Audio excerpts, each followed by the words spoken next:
Welcome viewers. Vital Homer's innocent pictures of the FBI 10 most wanted list of fugitives suggest that crazed men eyes wide and wild, teeth bared. It's the photo that you might expect for a gang leader accused of destabilizing a nation who claims to be under divine protection and who has 2 million bounty on his head for the alleged kidnappings. In person, his projects a different image, at least to the guest. Power yes, are surrounded by armed acolytes who jumps in his glance, but also carefully with a cooler full of sandwiches in his visors, and tendency to wax philosophical in conversation. After weeks of negotiations, CNN enters Haiti's gangland earlier this month to speak with Innocent, who armed group Kaizi Baris is among the alleged armed groups that have plunged Haiti into crisis of lawlessness.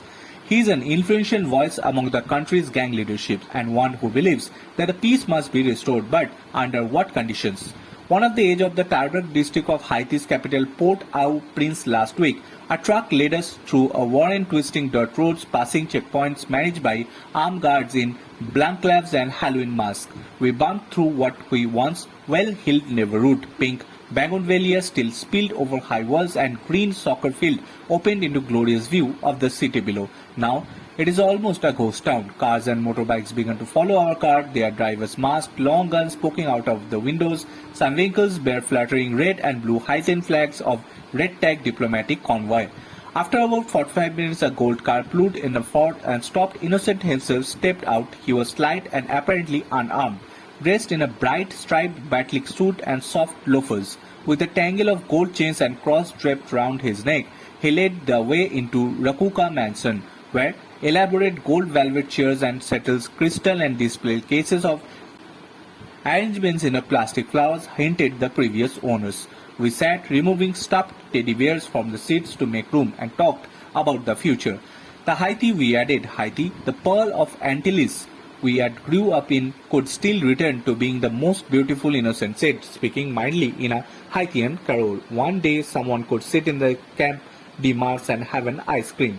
Today, the capital's iconic Camp de Mars Park is a war zone between gangs and police. After years of political turmoil, institutional negligence and series of brutal natural disasters, Haiti's ill fortune was pushed to Nadi last month with an unprecedented wave of gang violence that has effectively shut down the Port-au-Prince.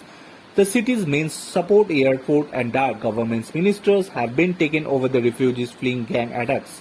Bodies lie among the uncollected trash in the streets, and the neighborhood street-free gang controls have seen in the rise of fear-filled vigilantes who kill and burn suspicious outsiders.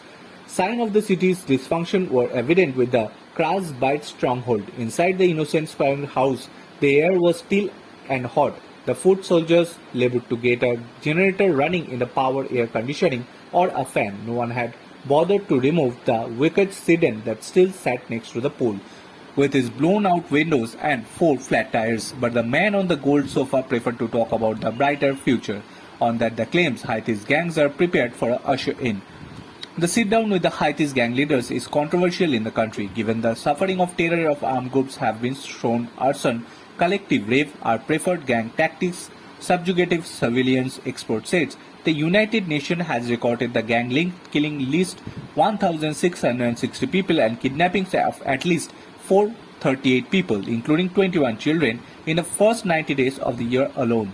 Innocent himself is under sanction by the United Nations for extensive human rights abuse committed by Kazi Bairi under the leadership and wanted to be Haitian National Police for kidnapping, ransom, murder, rape, armed rape, vehicle theft and destruction of property. His group is known to target the Haitian National Police directly and has sought to seize some of the wealthiest neighborhoods in Port-au-Prince.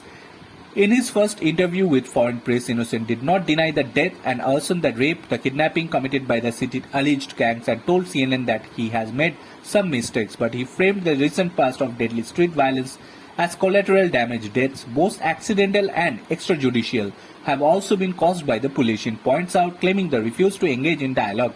His only regret, he said, is getting involved with the politics. Bureau Report.